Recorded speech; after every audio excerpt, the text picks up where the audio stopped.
Good evening from Southeast Asia. This will be episode or volume number 10. I was going to say it in Thai. I can't remember. Oh, this is pathetic. Man, my brain is really, really small. You ever watch the Bundys? Greatest show ever made. I remember Kelly. She was hot back then. Not so much now. I'd still marry her. She had to go get a job somewhere. I don't know, waitress or something. I can't remember what it was, but she had to memorize something like, maybe it was a menu or something. I don't know. It doesn't matter. But she couldn't because her brain was not big enough to fit all the new data in there. So she had to forget some other stuff in order to fit the new stuff into her little female brain. We're not going to go there right now. Enough ladies want to kill me already. So she had to forget some stuff. And she didn't know much. So there wasn't a lot to forget. So she had to forget, kind of semi-important things. Like her address, phone number, stuff like that. And once she purged those out, then she could memorize the menu. Kind of like me with languages. My God. I start to learn one new language and some other old one just gets pushed on out. It's just really sucks. Okay. The purpose of these tapes is to help people decide if they want to move to Southeast Asia. Okay, so moving to Southeast Asia pretty much means first you got to visit, But if you want to go to Southeast Asia and you're only going to be there 2-3 weeks and you're going to go home and you're never going to come back, then these aren't for you. I don't want to talk to you. No. This is for people who think they might want to or probably want to move to Southeast Asia, because this is in-depth, this is detailed, this is nitty-gritty. Some of it not too pretty. Really, a lot of it not too pretty. And you got to have that stuff if you're going to make a truly informed decision. So that's who we're talking to. And if you do want to move here, then how are you going to do it? Where are you going to get the money? Are you going to kill the wife? Because women alone don't want to come here. Almost never. Very, very rarely. It's guys who come to Southeast Asia. I don't know why it's really all that much. They go to Thailand because they want girls. But the other countries are not big prostitution hubs. They have some, but so does San Francisco. They go to San Francisco or anywhere. Peoria, I don't know. Probably, I don't know. A lot of guys just, I don't know. They like the whole notion of Southeast Asia. They just like it. I don't know why. It's born into a lot of guys. Maybe in the past lives of lots and lots and lots of us, we were like Chinese, okay? It's 4.5 billion turkey heads in China, and lots of them die, and then they come back and they become, they live in Oregon, and then they miss, I don't know. Okay. Trying to clean up the mouth, not working really too much. All right. Oh man, we got monsoons going again. Holy crapola. There's been 2-3 days of hard rock and roll monsoons. I was out there a while ago in the dark in the rain, and man, it was like Alaska. I mean, not cold. Well, it was cold. I wanted a jacket. It was 88. That's cold. Okay. In the last tape, number 9, we dropped you off in Bangkok. You made it to Bangkok. You decided you wanted to go. You made it to Bangkok. You made it to the hotel. You're messing around. Maybe you got a girlfriend, or you're close to getting a girlfriend, and you're seeing some sights, and you figured out how to go order food, at least like that. Let's hit on that for a second. If you've been there for a while and you're ordering food around restaurants, you've already noticed something. Many restaurants, you go and you sit down and they bring you a menu and they say, crab. Oh, thank you. I'm so hungry and it smells so good. And you open the menu And there's a list of, I don't know, 50 or 80 or 150 dishes, items you can order. Except 40% of them have a little white sticker over that item, and it says, no have. No have. Me. And that's one of those things that's going to drive you sort of apoplectic after a while. Sometimes I've gone into ones where 85% me, no have. It's two things. One thing is, that means they don't have that dish. They don't have that dish. Okay, and they might not have had it for a week. Okay, one problem is that when they need to replenish supplies and they place an order for whatever, some kind of meat, some kind of noodles, some kind of something, the Thai suppliers just might not bring it. They might lose the order, might fall off the back of the truck. They might just forget. They might take the money and just forget to ever bring it. And that's really, really common. Third world countries are third world countries for a reason. Because they're backwards, because their thinking is backwards and logic is largely missing. Okay. I'm not going to go into my theories of why, at least not right now. That's part of the problem. The other part of the problem is Southeast Asians, all of them. Maybe Thailand's the worst, I'm not sure, but I see it in every single Southeast Asian country.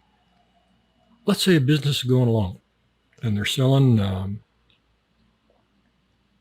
noodles. They're selling noodles, some certain kind of noodle. Okay, they got 50 kinds of noodles, but there's one certain noodle it's a hot seller. Okay, let's just call it the ABC noodles. Okay, whatever, it doesn't matter.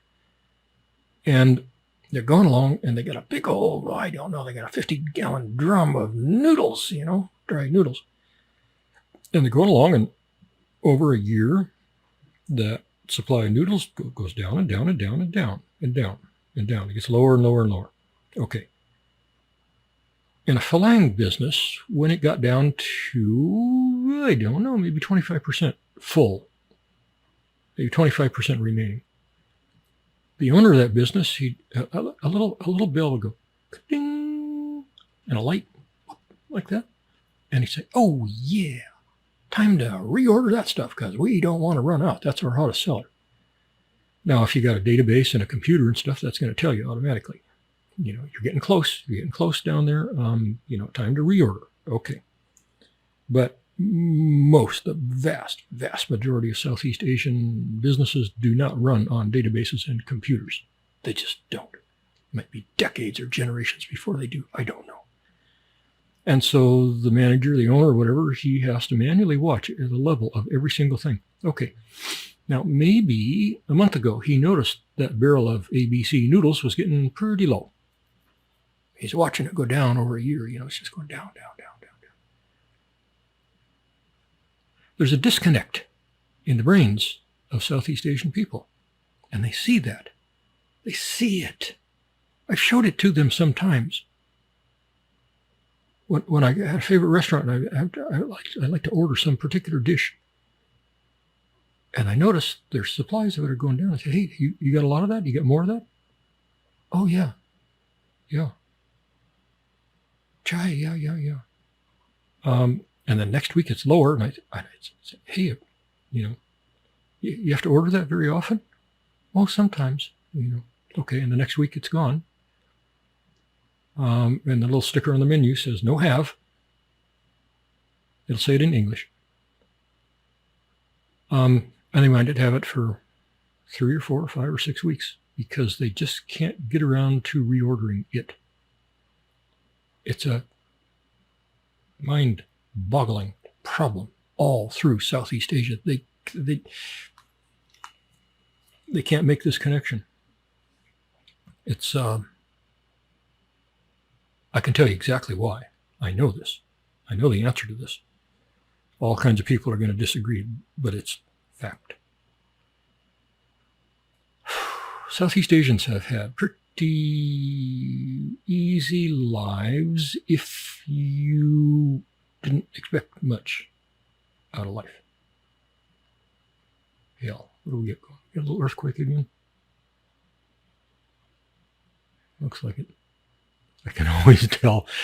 We get these jello-y earthquakes when the equipment and the booms and stuff start swinging. My camera was swinging there. Sometimes you can't even feel them. Okay, anyway. Okay, Southeast Asians have had pretty easy lives if they didn't want much out of life. If all they wanted to do was sleep in a hammock, eat bananas and papayas, eat some fish once in a while, some rice. If that was the height of their aspirations, their lives were easy. Because when they ran out of papayas, they just walked out, got some more. Bananas, whatever. It's just, there was no planning required, no forethought required ever in the entire history of Asia. It's in the warmer climates, Southeast Asia. They didn't have to plan for anything. So they don't have that circuitry in their brain. It's simply not in there. Or if it's in there, it's latent. It's dead. People coming from the northern latitudes, northwestern European, let's say. They had ice ages and they had shit and they had horrible seasons. And by God, you better get some wood in and some food stocks in before the snows hit, in about September. Because if you didn't, you're going to die. Period. You're going to die and your whole family's going to die. And then you aren't making any more babies. And so that faulty little gene in your brain, that faulty little error in your brain doesn't get passed along. Only the ones who planned and brought in wood and food, they got to fuck all winter and make more babies, and those babies got that gene. Or they got taught it.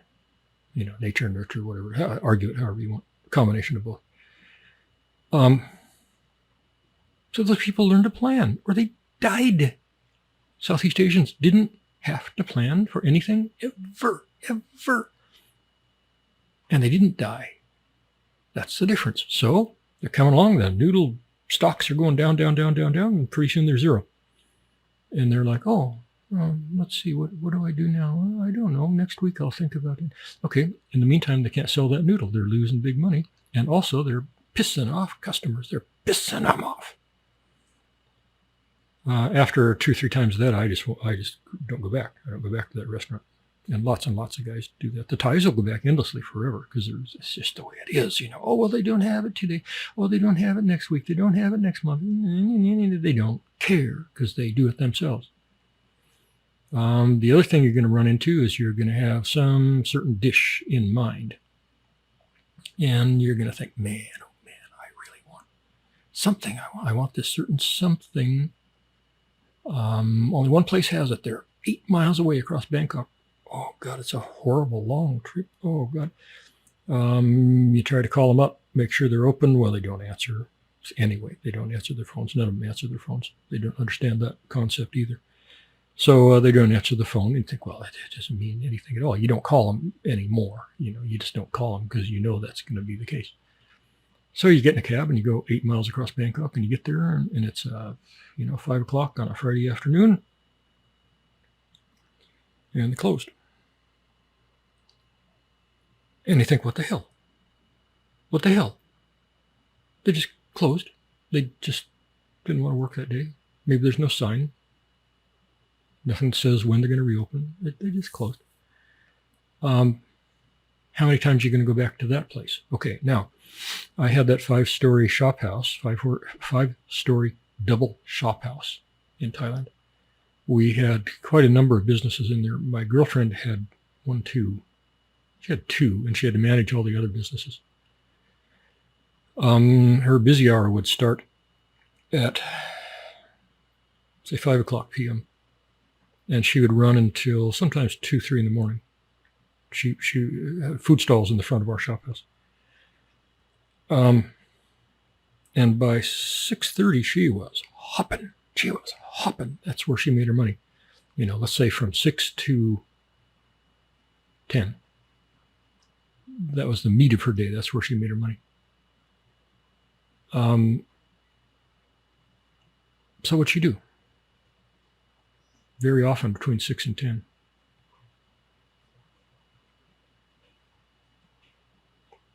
She went to some other soy and played badminton with the kids. Probably 4 days, at least 4 days out of every week. Sometimes 5, sometimes 6, at least 4 days. In the beginning, I thought, well, it's not my business. It's her business. It's, she can do what she wants. And then little by little, it started driving me kind of buggy. And I would say, look, I'm getting kind of tired of people coming and finding me saying, hey, why isn't your shop open? I said, well, it's not my shop. It's girlfriend. I don't know where she is. I'm sorry. There's nothing I can do. And that went along for months like that. And she would finally come back and I'd say, hey, you had a lot of customers here. I had to deal with them. I had to tell them that you weren't open. Up to me. It's a Thai response to everything. Up to me. Okay. It's up to you to a point, but when they start bugging me, then it's up to me. And what I did was to try to fix this problem was I made her some really nice, I was doing a lot of photography, doing a lot of printing, had a lot of equipment, and I made her some really nice signs, laminated them, grommets in there. She could hang them, little strings on them, the whole bit. And when she's going to go play badminton or whatever the hell, she could hang them on the outside of her booth. She had 2 separate little businesses in front, so she'd hang one on each one. And the first few days I hung them up there. When I saw she was leaving, I would hang them up, say, look, this is what you do. It tells the people you're going to be back at such and such a time or whatever. Or that you're just closed, Okay, so she'd go off and play with the kids. I bought her a really nice electric e-scooter, and she would just ride that thing endlessly, take the kids and tow them around in their wagons, stuff like that. It was a lot of fun. I agree. It was a lot of fun. Okay, then don't have a business. She didn't have to have a business. That was the problem. Her rent didn't depend on it. I took care of everything for her. So if she only wanted to be open 2 days a week, that's perfectly fine. Just by God, open. If you're going to be open 2 days a week, then by God, open. If you're going to be closed Wednesday, Thursday, Friday, Saturday, Sunday, Monday, put a sign, we're closed these days. And she never once for herself put that sign up. Never one time. And I got testier and testier and testier, and it was a problem.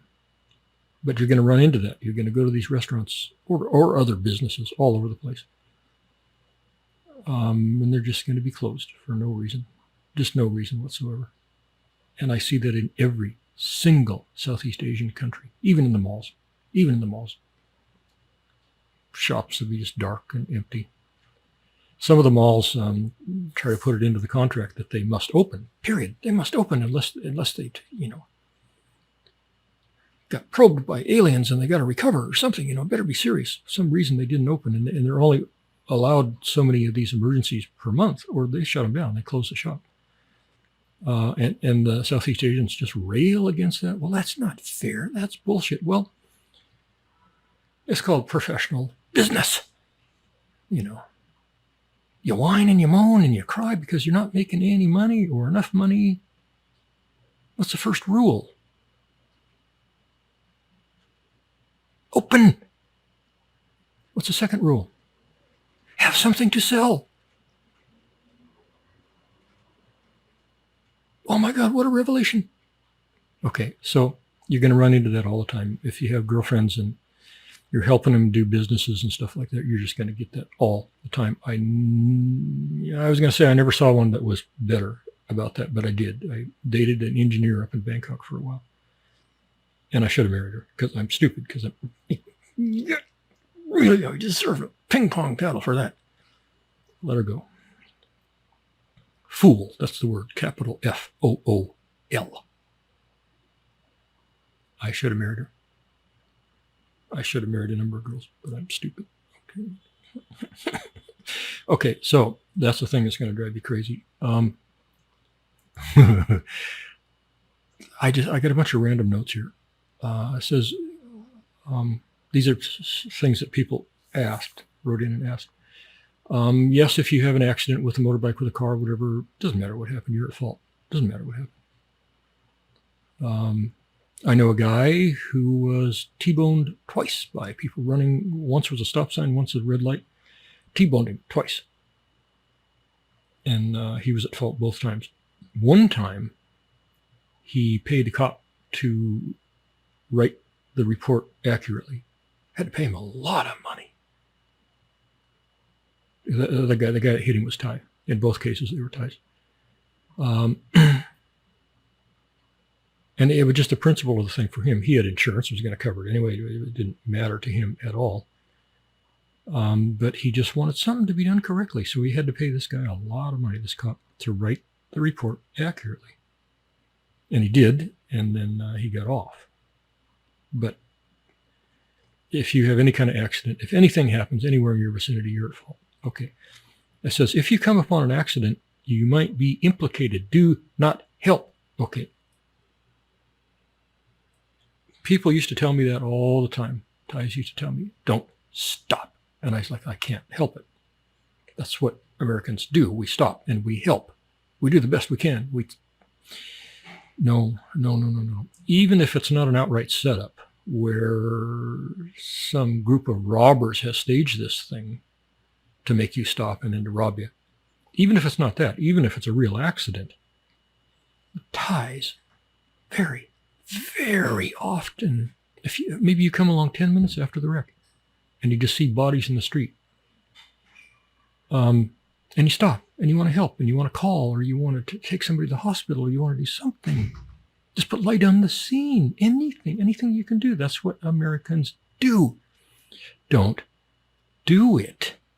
The Thais very, very often will try to find some way to implicate you. They will say, 10 miles back, this car, they cut us off and that made us nervous and then we couldn't drive correctly and that's why we had this accident. Take that to court. The Thai court's going to find against you.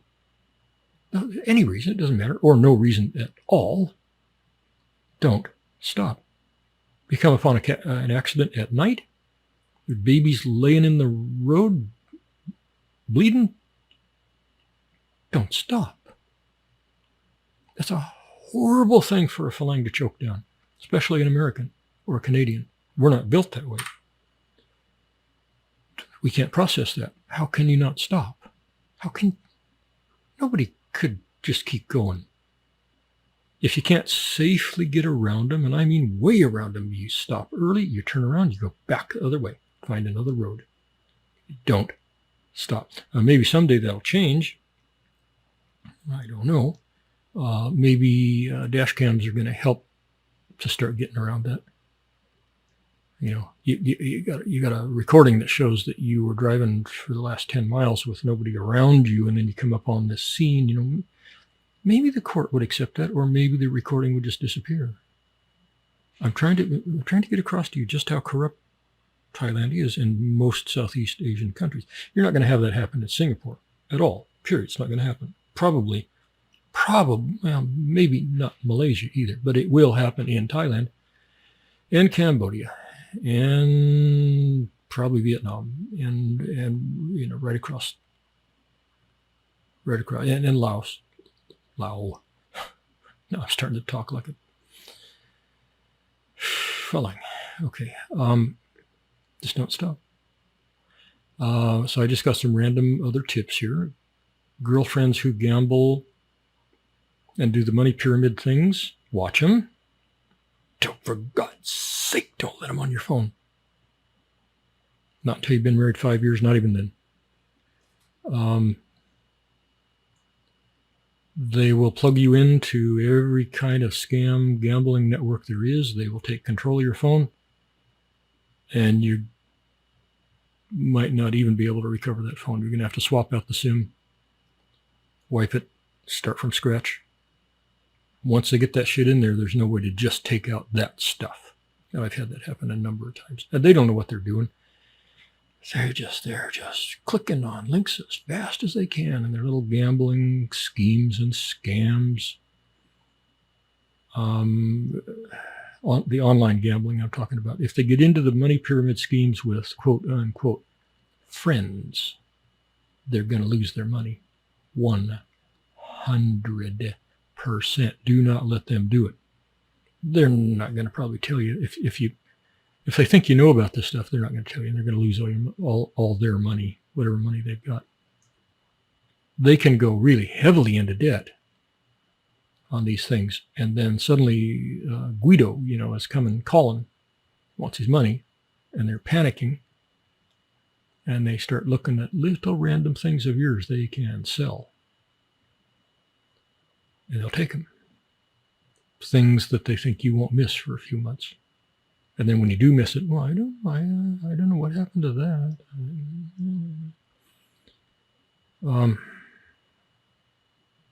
You got to think long and hard before you decide to come here. I can't count how many times I've had things like that happen with girls that smart me thought I could trust, that I had vetted and lived with for 6 months or whatever.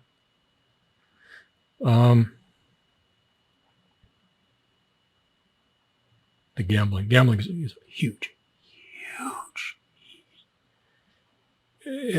Oh God. You got about 3 different problems with Southeast Asian girls. You got gambling, you got drinking, you got other men. They're all kind of equally prevalent. The other men won't bankrupt you. The gambling will.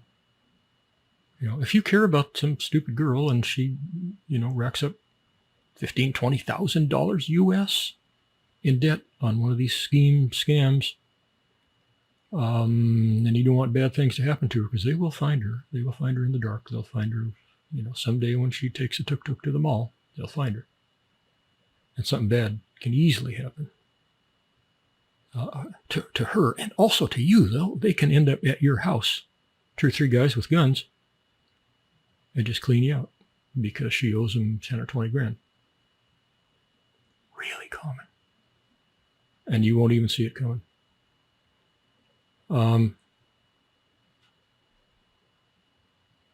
The drug thing, if they get into drugs, you'll probably know it. They'll start getting skinny, and they'll start getting wacky, and they'll start hanging around with bad friends, and they'll start disappearing for long periods of time. And that could be because they got some boyfriends too, stuff like that. Oh,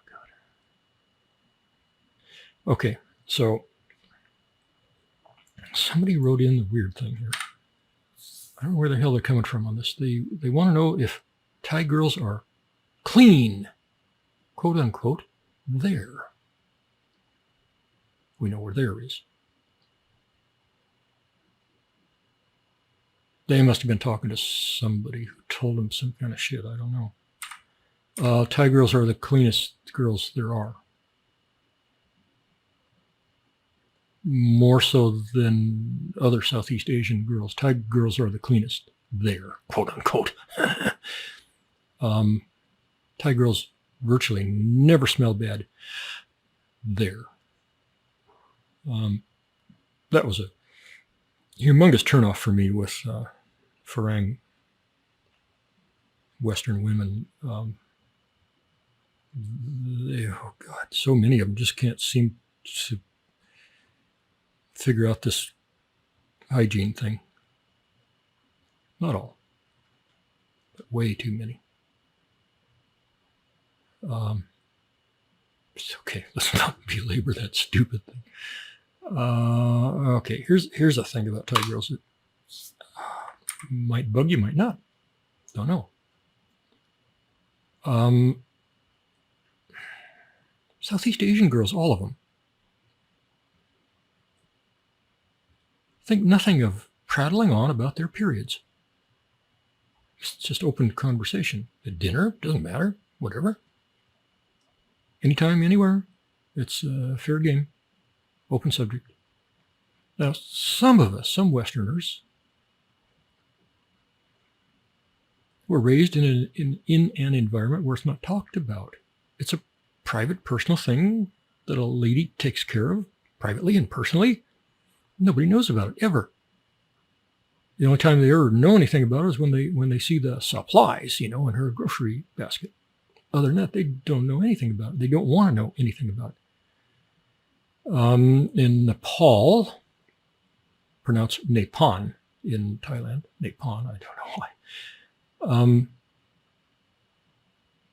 Up until just a very few years ago, girls on their periods were made to leave the house until it was over. Sometimes a family had a shed they could go live in. This is Nepal. This is fucking 3,000 degrees below zero. Bigfoots and abominable snowmen and 29 feet of snow and shit like that. But they got to go live in a shed until their period's over. If they didn't have a shed, they had to live like under the house. I mean, no, I'm not bullshitting you. You Google this shit. Do it.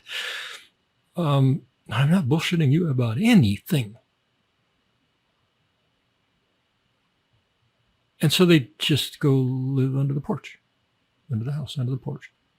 People would drop food down there, blankets, shit like that, till it was over, 5, 6, 7 days. And then they were allowed back in the house. Google it. I mean, really. Okay. So, the other side of the coin is that there are plenty of guys who just don't think anything about it at all. They don't care. They talk about it. They'll go buy the supplies. Doesn't matter. It doesn't matter. It's just an absolutely open subject to them, just like it is to the girls. So you got different sides of this. But virtually all Southeast Asian girls, for them, it's an open topic. Suitable for any mixed company, for mealtime, for in the restaurant, it just doesn't matter. If you are, I'm not wackadoodle like, let's see, Nepalese guys. I'm not like that, but I don't particularly want to hear about it. Why would I want to? For what reason? I mean, if I ever have some kind of weird problem, quote unquote, down there, I'm not going to mention it. Why would I? Personal, it's private. Take care of it. Nobody needs to know. I mean, guys don't have that because we're God's people, But, if it ever happened, I'm not going to fucking bring it up. So that's, if you are perfectly open about it, you don't care, well, there's no need to even listen to this part because you'll be just, just normal, fine for you. If you are one of those guys who either are totally disgustingly creeped out by it or, like me, I'm not totally disgustingly creeped out by it. I just don't care to know about it. There's no reason for me to know about it. Like why? Why do okay, so then it can be a kind of a small point of contention for you in Southeast Asia because virtually all of them, they're going to talk about it. And the psychology of it is, I've studied this a little bit, trying to figure out why they keep shoving this in your face. And I finally figured it out. Well, I didn't figure it out. Other people figured it out, and I discovered it. Okay. It is a sign of trust.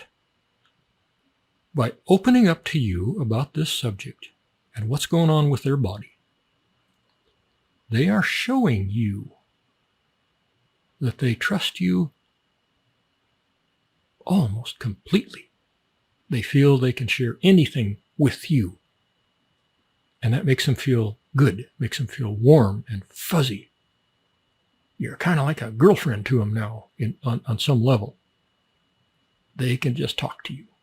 And they don't have to feel uncomfortable. Okay, it's a nice thing for them, and it's actually a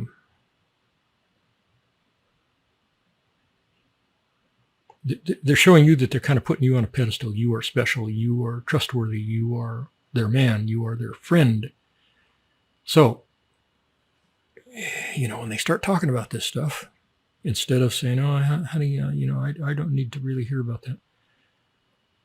That will insult them. It'll make them feel really bad. When you do that, you're like jerking the friendship rug out from under them, that you're jerking the trust out from under them. And it's a bad thing. Don't do it, even if you don't want to hear about it. Go along with it. Just find a way. Rearrange your brain. Realize that she is showing you almost an ultimate trust. It's a good thing for a relationship. So don't throw that away. Don't kill it.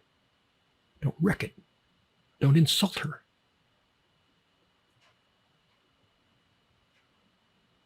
Rearrange your brain.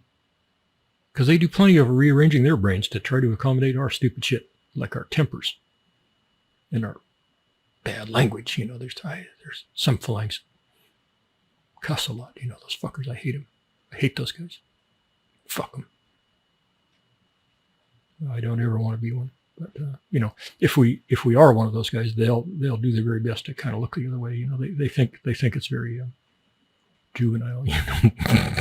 Well, we are. We're eternally juvenile. Okay. Oh man, monsoons again. Holy crap. Okay. Another note. People want to know if they should take beautiful girl to an expensive restaurant to impress her. No. It's only going to impress one kind of girl, and that's not the kind of girl you want to impress anyway. It's only going to impress the gold digger. She's going to be thinking, oh my God, let's see. A little calculator's just going to light up in her brain. She's going to be thinking, let's see, he spent this much on this meal. So therefore, how much more can I get out of him for something really stupid, makeup or clothes or something like that? I went with some family people one time. We went to the top of the Labua. The big hotel in Bangkok was in the movie. We had 3 people. One of the family members paid for it. Food was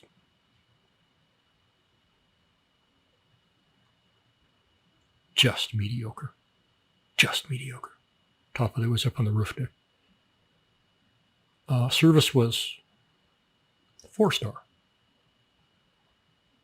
And the total bill was about, it's pushing $700.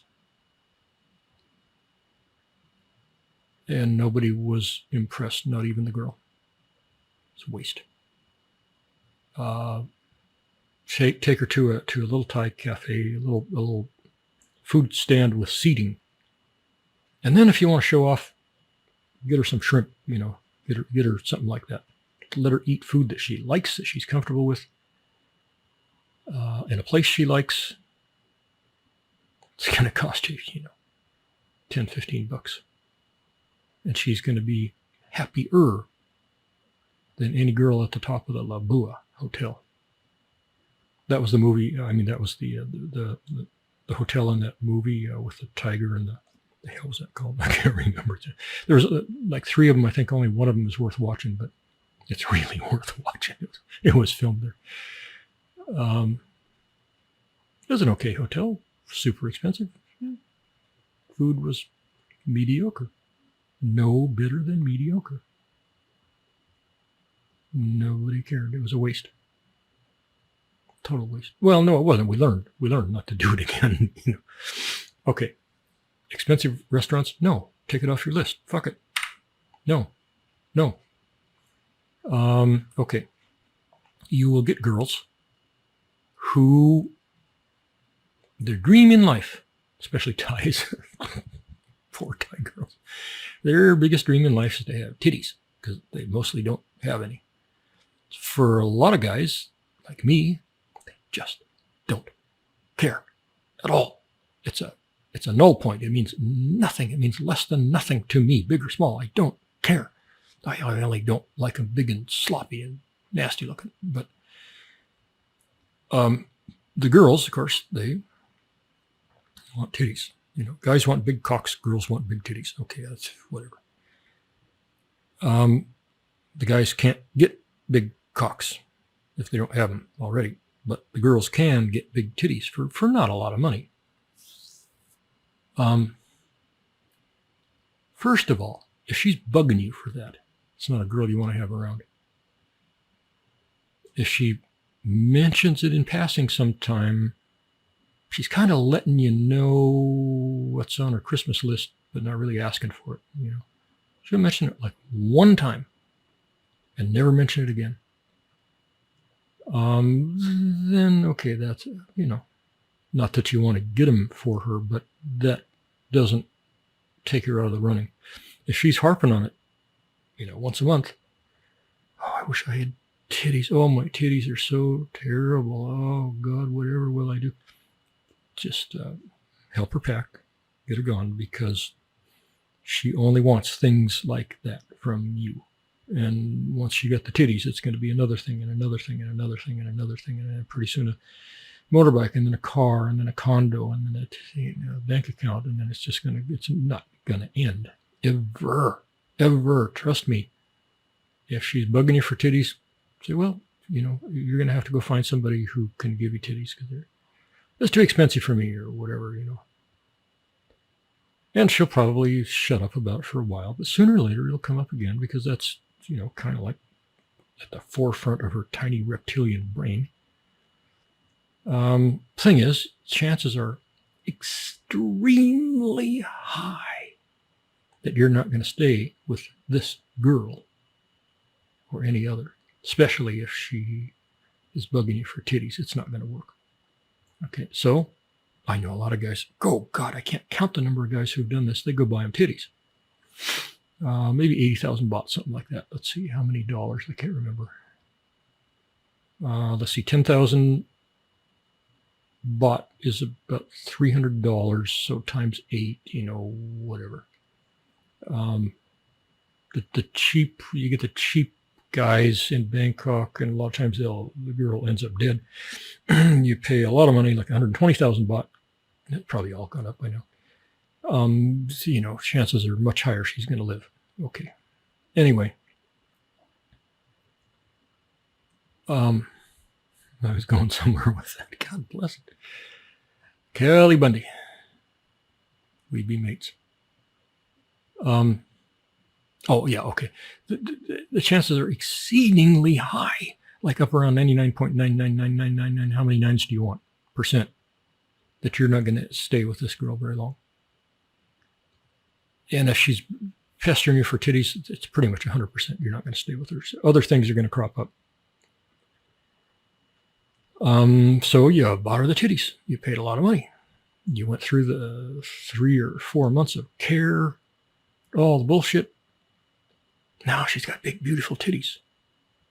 And now, instead of 300 guys a day hitting on her, she's got 1,500 guys a day hitting on her. And she just can't wait to try these titties out on a new guy who will really appreciate them because maybe you don't.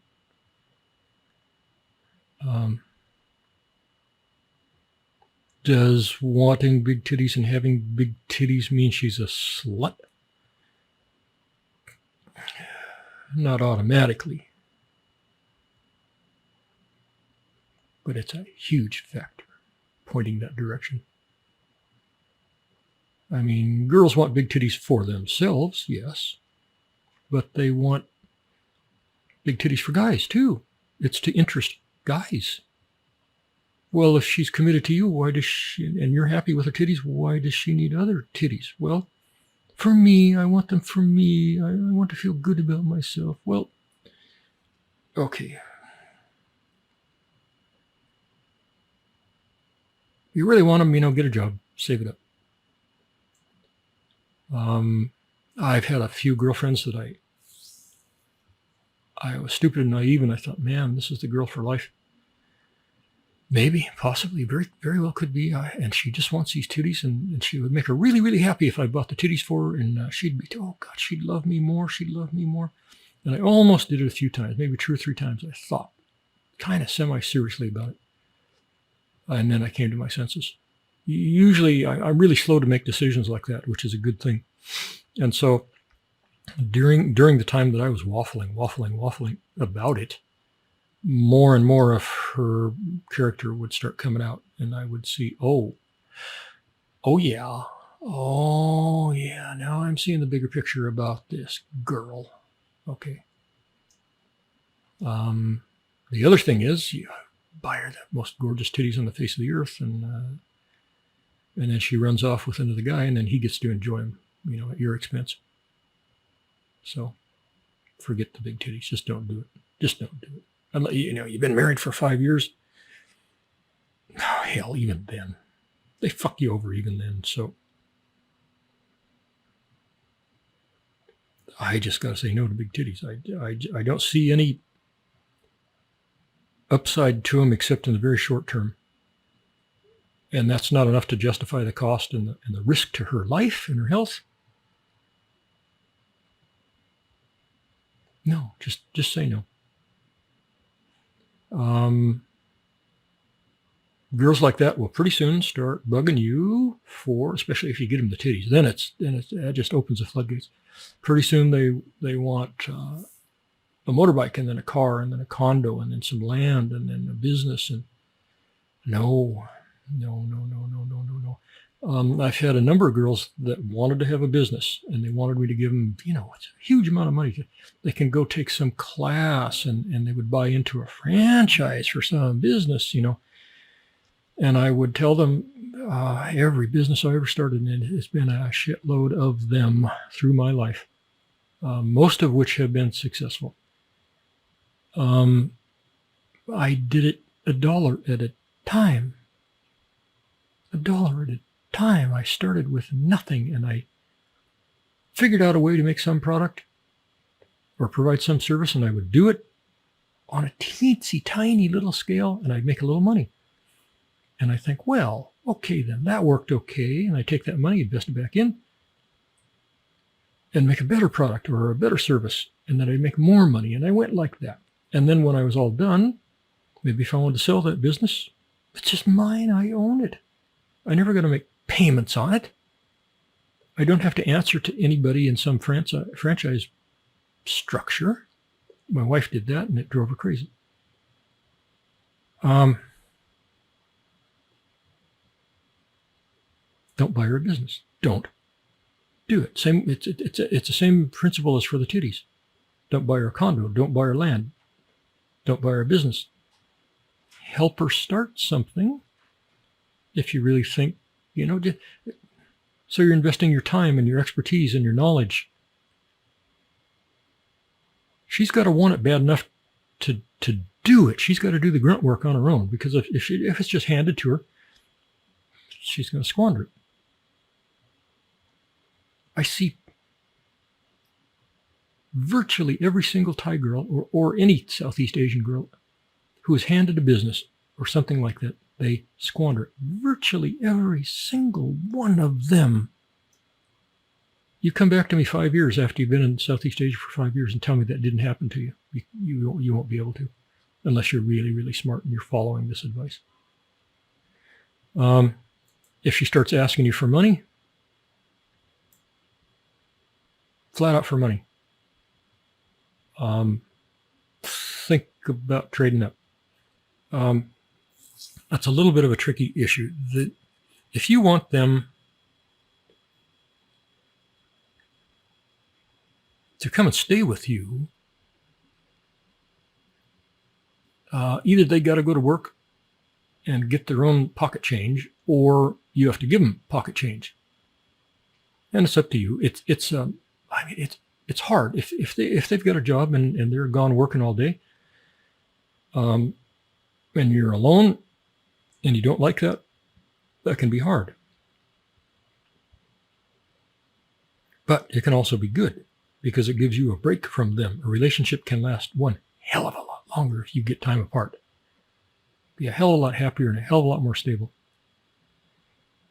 So most guys will just give them an allowance. I did from time to time. I gave them small amounts or large amounts or whatever, depending on what my thinking was for that girl at that time. They were pretty happy when they got an allowance. all of them, were happy when they got allowance. They could stay home, get on your nerves, start bickering. That's kind of, part of the balance scale. That's what's going to happen if they're around 24/7. Every time you go to open a cupboard, she's right there, opening it first. You want to go open the fridge and get some milk? Well, she's already there getting the milk. You got to wait. It's people just have a way of getting on each other's nerves. It's just a human thing. So if you're giving her an allowance and she's home all day, every day, it can lead to the downfall of the relationship. It can, really. And that's true of Western girls also. It just so happens that in Southeast Asia, what they consider as a big allowance is usually pennies to you. I used to canvass guys. Every felling that I met, I wanted to know this. So I would ask them, I would say, do you personally know anyone who is really happy with their Thai girlfriend/wife? And in 10 years, I think I heard of perhaps 2 guys. One was iffy. The other one was totally happy.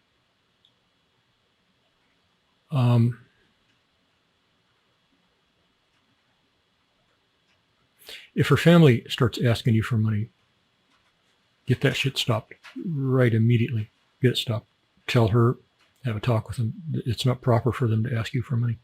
If you feel like giving it to them, up to you. If you think it's going to do any good. I know a lot of guys who got sort of shamed into giving the family a shitload of money, sometimes $50,000 or $100,000. And they become the big family in the village. Oh my God. Oh, they're high-so now. The biggest house, the fattest buffalo, and on and on and on. And then right about that time, you find out she's fucking some other guy, and that's that, and all that money's gone. And with Thai girls especially, infidelity is, God, it's very nearly guaranteed. Thai girls raised Christian, at least they got this tiny little seed in the back of their mind. If they cheat on their husband, maybe they'll go to hell and burn for all eternity. Okay, in Buddhism, you do a bad thing. Well, it's just your karma, If you want to try to negate the bad karma, then you got to do a positive thing. Okay, a common favorite thing in Thailand to do, let's say you fucked your husband's friend, okay, that's a bad thing. You don't have to carry that guilt around. You just go do a positive thing for somebody. So a really common thing is you go to the nearest temple and you say, I want to make merit, not you, the girl. And they know what she's there for. She did a bad thing and she's trying to keep from being punished karmically.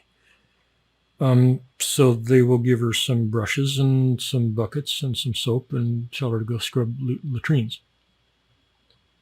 So she'll do that, half-heartedly.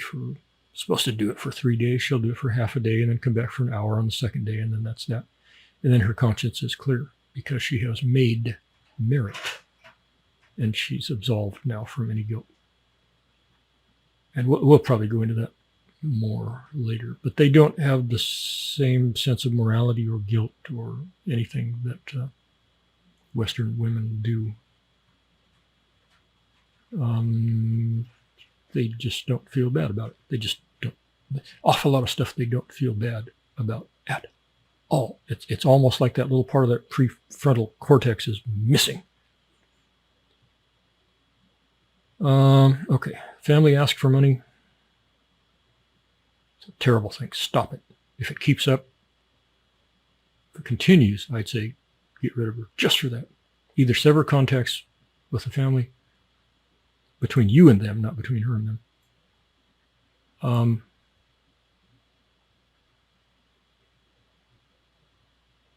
Or get rid of her, sever contacts with her. Because if she can't control the family, it's a descending spiral, and it's just going to get worse and worse and worse, and they're never going to stop, and they're going to start bad mouthing you to the village, and they're going to start bad mouthing you to her because you won't support the village family. Family wants to come and live with you. No, God Almighty, no. I told you that one girl I had to let her go because I couldn't tolerate 2 raccoons in the house. She was 2 raccoons put together. A Thai family coming into your home is 70 raccoons. You'll kill yourself. You'll kill them or you'll kill yourself. It can't be done. Some guys with a lot of money, they'll custom build a house. It's 2 houses, like a duplex, but there's a door in the middle. And she's got her own kitchen. She's got everything. Probably not her own bedroom, but her own kitchen and family room and stuff like that. She can do whatever the hell she wants over there. She can cook her stinky food, stinky little fishes, anything like that. And it's not going to bother you. Okay, guys ask me, they have heard that Thai girls, Southeast Asian girls, never turn you down for sex. Is that true? Yeah, pretty much. Yeah, pretty much. I don't understand it. It's one of 2 things. Either they're the horniest creatures on earth, or parents have taught them if you refuse your man ever one time, he's going to dump you. And they're terrified of that. So it's one of those 2 things. And I never totally figured out which one. Certainly there's going to be a lot of times when she just doesn't feel like it. That's a human being. But she'll say yes every single time. Now, personally, I don't want a girl who doesn't feel like it. I have a tendency to wait until they let me know. Or if I go hit on them, it's very gentle. It's like, hey, little feel here. Then, if it's returned, okay. If it's not, done. Next time, tomorrow, tonight, whatever. I do not want a girl who feels obligated to have sex with me. I don't want that ever one time in my life. I don't want it. That is just disgusting. That's creepy and disgusting. But yeah, there's lots of guys who they've got this notion that if they're supporting the girl, this is part of her duty. This is her job. And some girls feel that way too. It must be terrible for them if they really, really, really don't feel like it, but they just do it anyway. That must be just nasty. Must be really uncomfortable and just nasty. But a lot of guys will just take advantage of that. Ritz. The girl better be ready to put out any given moment. And if she doesn't, well, there's 100 of them, 100 more out there. Oh, God. I said that Thai girls, especially, one of their number 1 problems was they were unfaithful, and that's absolutely true. Their libidos are stunningly high. I had, God, I don't know, probably 60-70% of my girlfriends wanted sex bare minimum twice a day. 3 times, pretty much okay. 4 times, that was okay. And as I got older, that got to be a problem. If you can't keep up, they're just going to start looking around because there's plenty of other phalanges out there who will take care of it for them. If you think they're sneaking around, in the U.S., maybe you get a hold of their phone when it hasn't turned off yet. Start going through the messages. You can't do that. Well, you can do it in Thai. It's just difficult.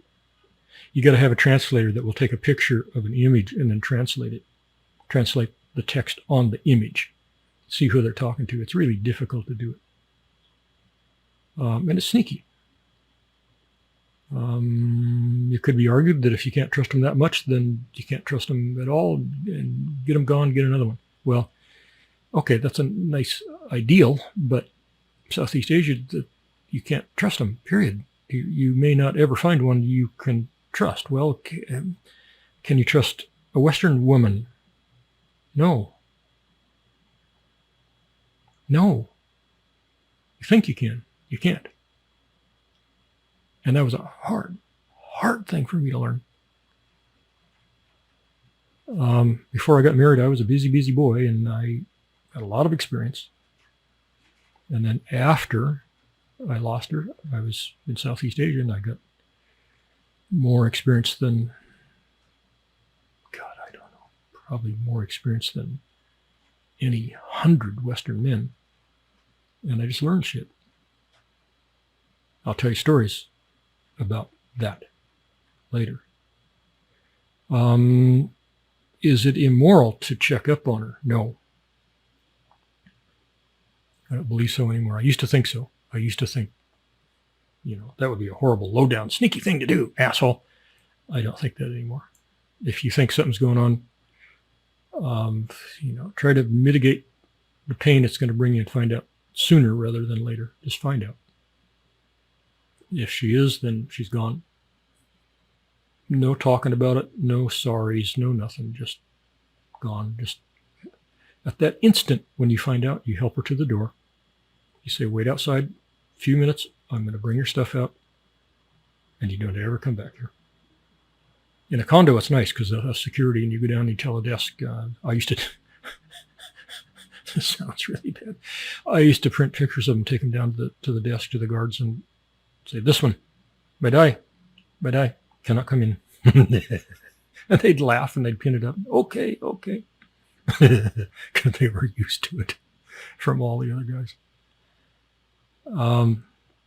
Put a tracker on her motorbike? Sure, do it. My thinking has changed so much in the last 10, 11 years. I would have never dreamed that on any other girlfriend or my wife or anybody. I never would have. God, what kind of a sleazeball does something like that? And then I just learned. Do it. Just do it. Put a tracker in her purse. I don't care. Do it. Find out. Okay. Life in the provinces. What the hell? This is just a note. What the hell is that about? It says life in the provinces. Okay. If you come to a city, Bangkok, whatever, and you meet a girl, they all come from the province. Almost all of them come from a province somewhere in the middle of nowhere, freaking jungle. And they all dream of going back. Because life was simple and life was peaceful and they had a lot of friends and that's more of their culture back there and stuff like that. Life was easier. So they want to go back and they want to talk you into going back. And I've done it.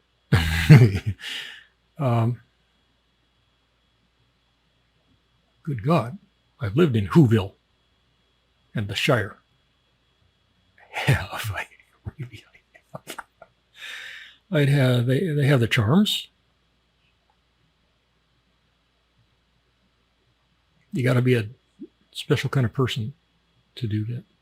Chances are, if you had enough of a sense of adventure to break out of the matrix and come to Southeast Asia, your sense of adventure is going to be too strong for you to live out your life in the province somewhere in a little cabin in the jungle. Some guys do it. Some guys do. Not too many. It usually drives you crazy. Crazy. I've tried it up in northern Thailand. Oh, God. It wasn't horrible, but it was the Shire. Whoville, the Shire, that's what it is. I burned out. And that's disappointing to them. They don't want to go back to the city. They like it in the Shire. So it's a point of conflict. And some guys figure out a way to get through it and some guys don't. with your mate. That's why I keep telling you from the very beginning, go get your anti-testosterone shots before you even get here, such that you don't even remotely desire female companionship. Your life is going to be vastly better. You have a far higher quality of life. I mean it. Oh, the girls are just shooting arrows at me. Well, whatever. Whatever, baby. If you weren't so damn hard to get along with, guys wouldn't be leaving you all the time. There's a note here that just says snakes. What the fuck? Yeah, they're snakes. There's so many snakes you can't comprehend it. Even in downtown Bangkok, I do not recommend walking around hardly anywhere downtown Bangkok after dark, after sunset. I don't recommend it. I did it endlessly, up and down, dark little soys, cameras, shit. I don't recommend it. Thailand is the snakiest place I ever lived. Maybe there are snakier places, I don't know, but snakiest place I ever was, and they are, Jesus, they're as common as grass. They're as common as blades of grass. Really.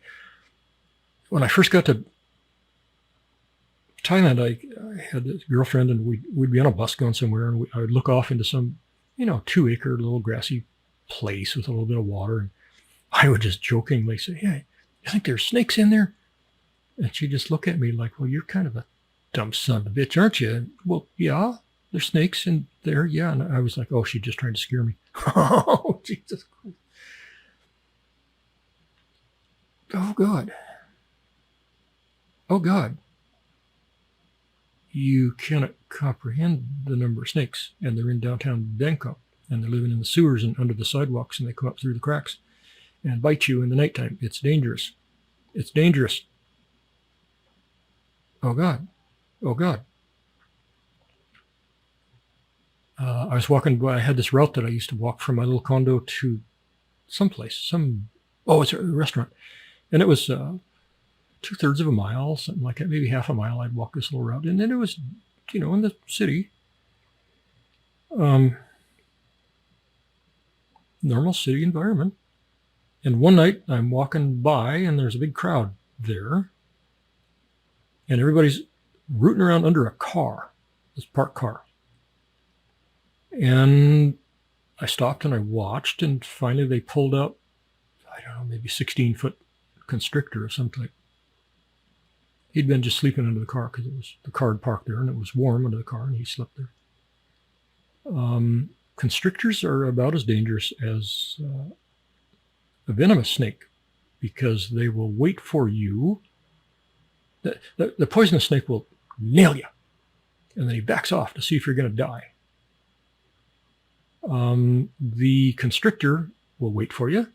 He nails you, then back off. He stays clamped on. Wherever he got a good hold, he's clamped on, and then look at the split in that lightning speed he has wrapped around you, and he's squeezing your guts out.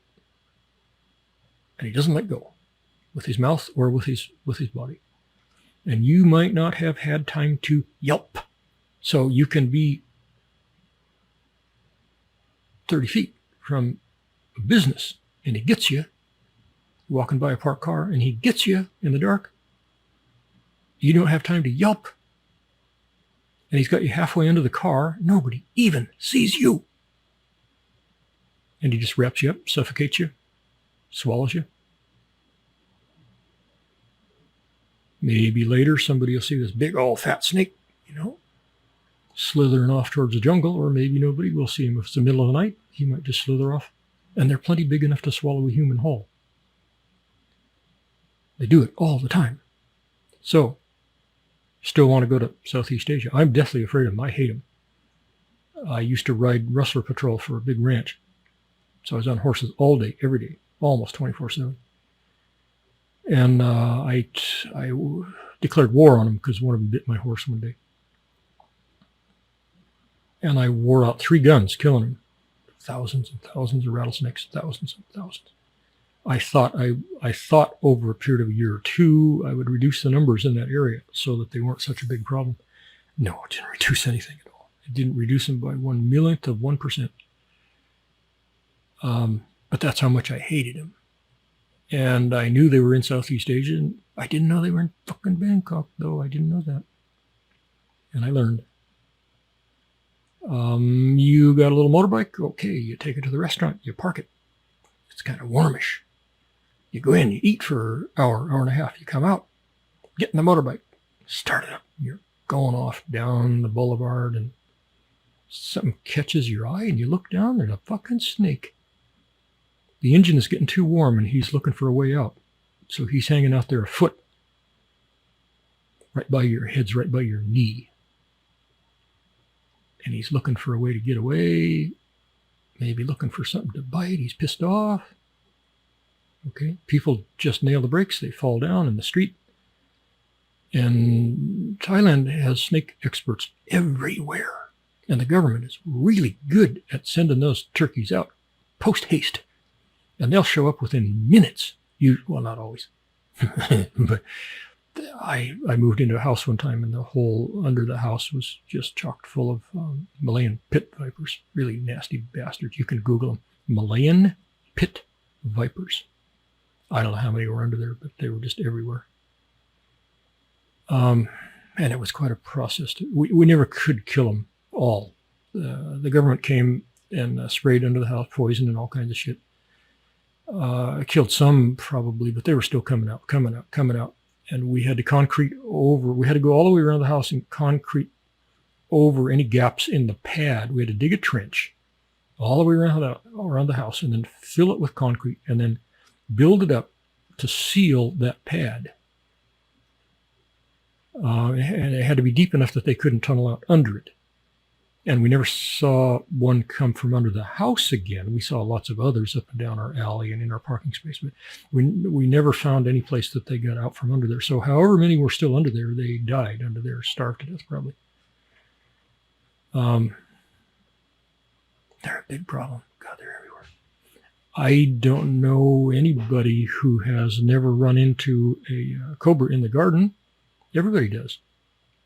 They're in the gardens. They're looking for the little field mice and shit that are feeding on your vegetables. They're on the beaches. If you like them, fine. Some people do. They like to go out. What's that word for it? There's a word for people who go out snake hunting, and they like pictures, and they like to look at them. Ooh, ah, yeah. Whatever, Up to you. But I don't like them, and I got no use for them in my life, and chances are at least 50-50 you feel the same way. So think about that before you're going to Thailand. What are we doing for time? Oh, we're doing okay. Snakes are everywhere. That's all there is to it. They have anti-venom for some, maybe a lot. They don't have anti-venom for some others. The Malayan pit vipers, they got it calculated down to like 17 minutes or 19 minutes or something. You've got that amount of time from when you get bit to the time you get in and get the anti-venom. Everybody has the anti-venom, so you don't have to go far, a mile or 2 or 3. Unless you're way out somewhere, then you're probably going to die. Well, they're nasty because they'll chomp onto you, and they don't let go. They just chew and chew and chew, and they're injecting, and they don't stop. They have a fair amount of trouble with snakes coming up through toilets because the sewer systems are crap. They just lead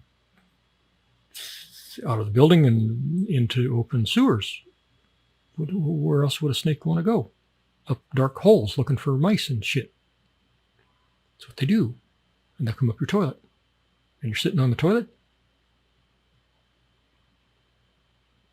People have been nailed in every possible way there is to be nailed sitting on the toilet.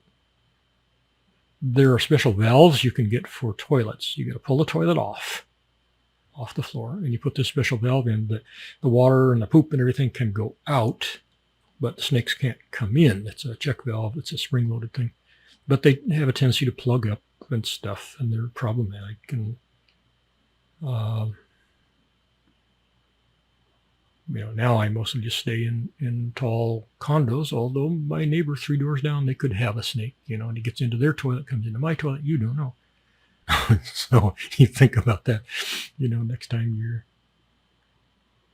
squatting down, I don't know how you safeguard against that totally. I don't see any way to really. You're just playing Russian roulette. You're playing snake Russian roulette. Okay, bugs and centipedes and other creepy things. Oh yeah, everywhere. I had this barber. He had he had a chair. He had a barber chair in the middle of a chicken field. Just lousy with chickens and rabbits and cats. Okay. And his barber chair was out there. He had a little tarp hung over it for the rain. And he was the best barber on earth. And he charged me like, 80 baht. So what is that? It was $3 to 100, so about $2.60, something like that, for the best haircuts I ever got in my life. And I went to him for years and years and years and years and years. I loved that guy. And one time I went in on my motorbike and I set my helmet down on a log thing that he had sitting there.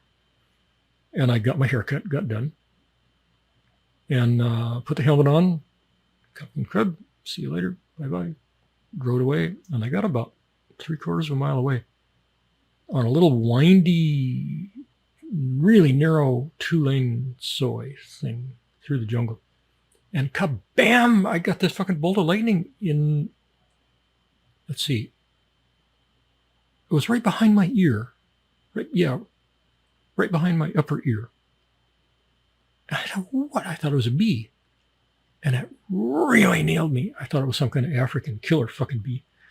And I thought, oh, Jesus, God, Christ, what the hell? And it hurt so much that I swerved over into the oncoming lane. There was a pickup coming. He almost took me out. I mean, a foot. And I finally got over to my side of the road, which is the left-hand side of the road, and dumped the motorbike in the ditch. And jumping around, I couldn't get the helmet to release. And while I was trying, bam, I got nailed again down about where my earlobe was, only on my neck. So it was lower down. What in the hell is this? And I finally got that thing off, threw it down in the grass, and there was this huge centipede. He had gone up into my helmet, and he didn't like going for the motorcycle ride, and he just started biting me. Oh, Jesus. It was one of the ones that are really nasty, and they have killed people who are really sensitive to them. I don't know if this gave me dry bites, or I had some immunity to him, or what. I've got a picture of him somewhere. Son of a bitch. They're everywhere. They're everywhere. Every kind of spider, every kind of creepy crawly. They're not so bad in the condos. The higher you go up, the less trouble you're going to have. Out in the province, in the house, in the jungle, it's going to be continuous. It's just going to be continuous fighting. I know people who have moved out of houses because they were overrun with snakes and they couldn't keep them out. They go around, hermetically seal that home, caulked it, patched everything there was. It was hermetically sealed, and they still got in. One guy had something like 9 Malayan pit vipers come in 1 week. And he was begging people to come and look at his house and try to help him figure out how they were getting in, because he couldn't figure it out. Everybody had a theory how they're getting in. And he said, nope, it's not that, it's not that, it's not that. And he moved. He had 3 little kids. They had to move. They didn't have any choice. Okay, so another note here. They got another one about snakes in Bangkok. Okay, we already covered that. They got crocs and gators. They got one or the other. I can't remember which is which.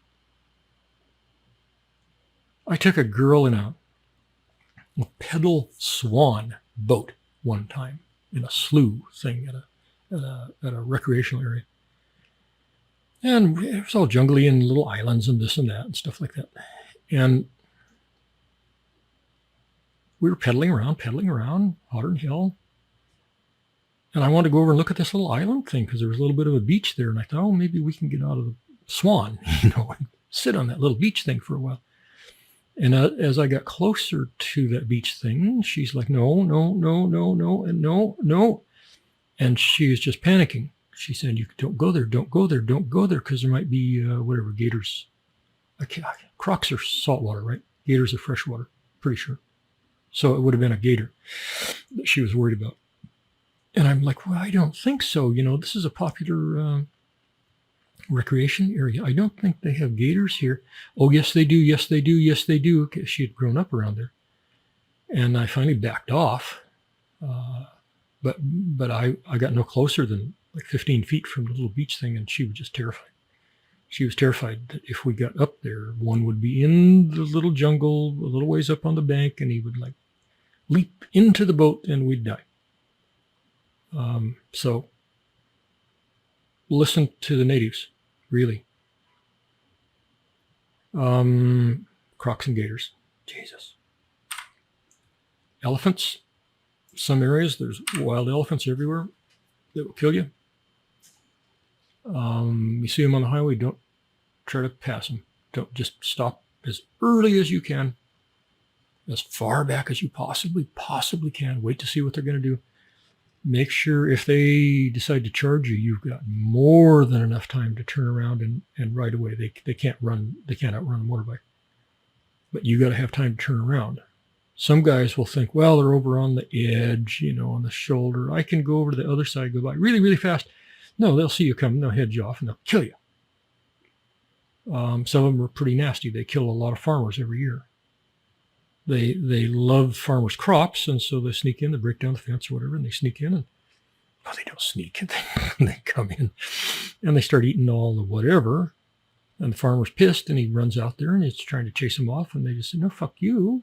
What are you talking about? This ain't your vegetables. This is ours. And they'll kill the farmer all the time. Okay, monkeys. Monkeys are everywhere. No, they're not everywhere. Where I lived a lot of the time, it was lousy with monkeys. You go to, I'll tell monkey stories later because there's a lot of monkey stories. Shoes. We already talked about shoes. Don't take lace-up shoes there. The most lacy things you ever want are Velcro straps. You don't want you don't want anything more involved than that. What happened here? Did we have a malfunction? No. Thank you, Windows. God.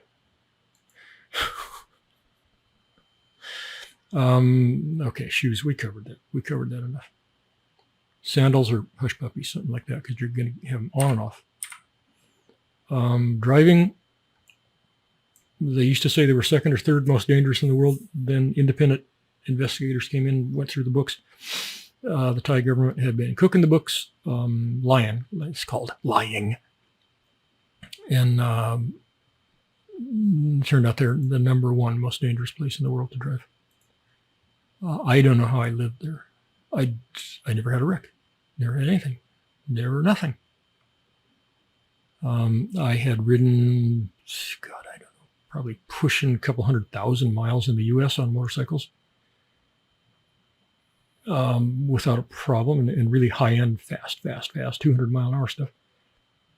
And that probably helped me. I probably had a level of skill, but there's many times on a motorcycle that skill isn't going to do you diddly squat. It's luck. It's called luck. Sitting at a red light, car comes up behind you 30, 40 miles an hour. Maybe you don't even hear it coming. Skill is not going to do anything. I would always stop well back from the car in front of me so that I had a place to go if I saw somebody coming up behind me. I could zoom up between two cars, stuff like that. But you might not see them coming. You might not. They might hit a car that's parked behind you, and then he comes up and kills you. So it's luck. It's part skill and part luck. And I was lucky. That's all it was. It was just dumb luck that I lived through all those miles in Thailand. Thai drivers are crazy. Really crazy. They're crazy. There aren't really any police patrols. They get you with roadblocks and they get you with cameras. That's their big thing.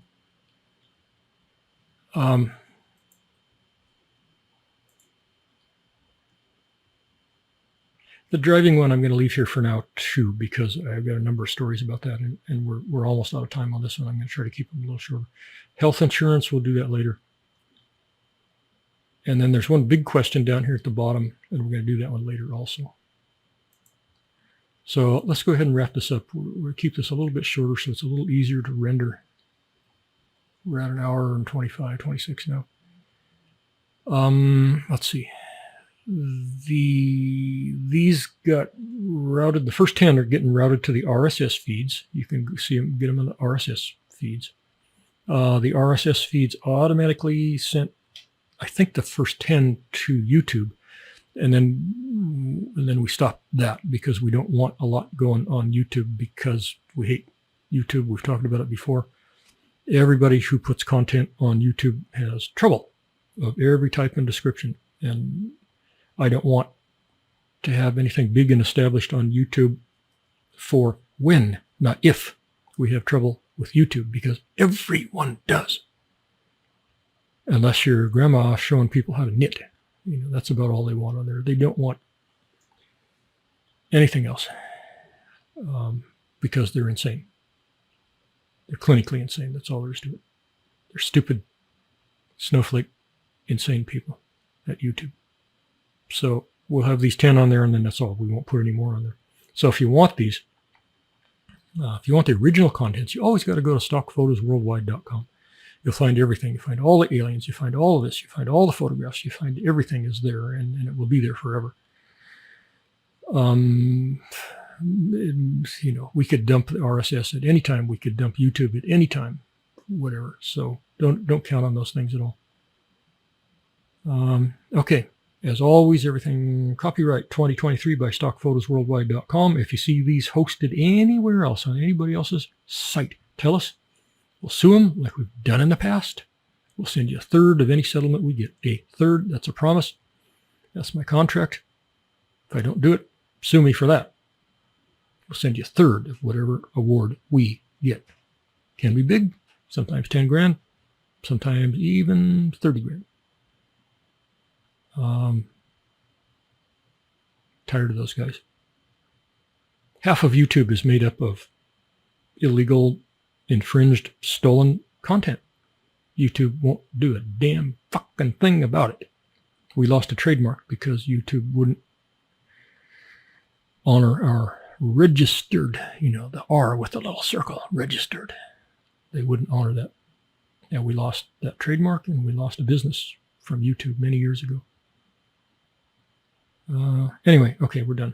Hour and a half. Any last minute thoughts? No. Okay. Thank you very much, and good evening, and good night.